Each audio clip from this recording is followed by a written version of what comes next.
آج ہم نے سورہ بقرہ کے 9 رکوع کا ترجمہ پڑھا اور اب ہم اس کی تشریح پڑھیں گے۔ 9 رکوع کی تشریح میں بیان ہے، اس واقعے کی تفصیل تاریخی روایات میں یہ آئی ہے کہ بنی اسرائیل کے ایک شخص نے اپنے ایک بھائی کو اس کی میراث حاصل کرنے کی خاطر قتل کیا اور اس کی لاش سڑک پر ڈال دی۔ پھر خود ہی حضرت موسیٰ علیہ السلام کے پاس شکایت لے کر پہنچ گیا کہ قاتل کو پکڑ کر سزا دی جائے۔ اس موقع پر حضرت موسیٰ علیہ السلام نے اللہ تعالیٰ کے حکم سے انہیں گائے ذبح کرنے کو کہا، جس کا واقعہ اوپر گزرا۔ جب گائے ذبح ہو گئی تو آپ نے فرمایا کہ گائے کا کوئی عضو اٹھا کر مقتول کی لاش پر مارو تو وہ زندہ ہو کر قاتل کا نام بتا دے گا۔ چنانچہ ایسا ہی ہوا اور اس طرح قاتل کا پول کھل گیا اور وہ پکڑا گیا۔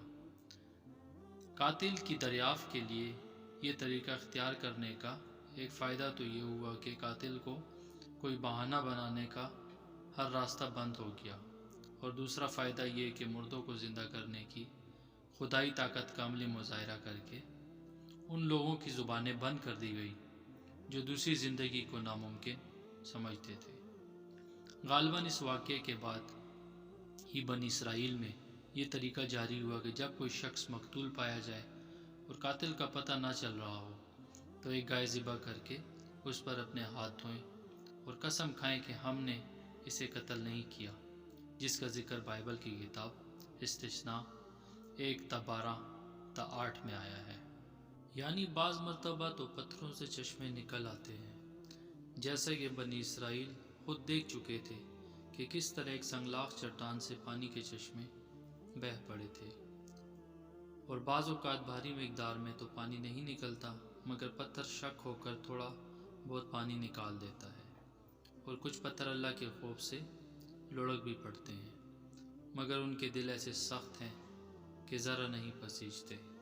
کسی زمانے میں یہ بات کچھ لوگوں کی سمجھ میں نہیں آتی تھی کہ پتھر جیسی بے جان چیز میں خوف کا کیا تصور ہو سکتا ہے، لیکن قرآن کریم نے کئی جگہوں پر یہ حقیقت واضح فرمائی ہے کہ جن چیزوں کو ہم بظاہر بے جان یا بے شعور سمجھتے ہیں ان میں بھی کچھ نہ کچھ شعور موجود ہے۔ مثلا دیکھیے سورہ بنی اسرائیل کی آیت نمبر 17-44 اور سورہ احزاب کی آیت نمبر 33-76۔ لہٰذا اگر اللہ تعالیٰ یہ فرما رہے ہیں کہ کچھ پتھر اللہ کے خوف سے لڑک جاتے ہیں تو اس میں کوئی تعجب کی بات نہیں ہے۔ آج تو سائنس بھی رفتہ رفتہ اس نتیجے پر پہنچ رہی ہے کہ جمادات میں بھی نمود و شعور کی کچھ نہ کچھ صلاحیت موجود ہے۔ تورات میں آخری زمانے میں آنے والے نبی کی جو پیشنگوئیاں موجود تھی وہ تمام تر نبی کریم صلی اللہ علیہ وسلم پر صادق آتی تھی۔ بعض منافق یہودی جو مسلمانوں کے سامنے اپنے آپ کو مسلمان ظاہر کرتے تھے یہ پیشنگوئیاں مسلمانوں کو سنا دیتے تھے۔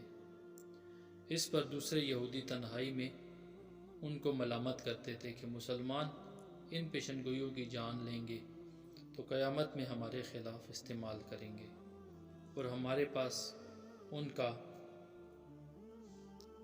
کوئی جواب نہ ہوگا۔ ظاہر ہے کہ یہ انتہائی بیوقوفی کی بات تھی، کیونکہ اگر مسلمانوں سے یہ پیشنگوئیاں چھپا بھی لی جائیں تو اللہ تعالیٰ سے نہیں چھپ سکتی۔ یہاں قرآن کریم نے ترتیب یہ رکھی ہے کہ پہلے ان یہودیوں علماء کا ذکر فرمایا ہے جو تورات میں جان بوجھ کر رد و بدل کرتے تھے، پھر ان ان پڑھ یہودیوں کا جنہیں تورات کا علم تو تھا نہیں مگر انہیں مذکورہ والا علماء نے ان جھوٹی آرزوؤں میں مبتلا کر رکھا تھا کہ سارے یہودی اللہ کے لاڈلے ہیں اور وہ بہر صورت جنت میں جائیں گے۔ ان کا سارا علم اس قسم کے گمانوں پر مشتمل تھا۔ چونکہ ان کے اس گمان کی بنیادی وجہ علماء کی تحریف تھی، اس لیے آیت نمبر 76 میں ان کی تباہی کا خاص طور پر ذکر فرمایا گیا ہے۔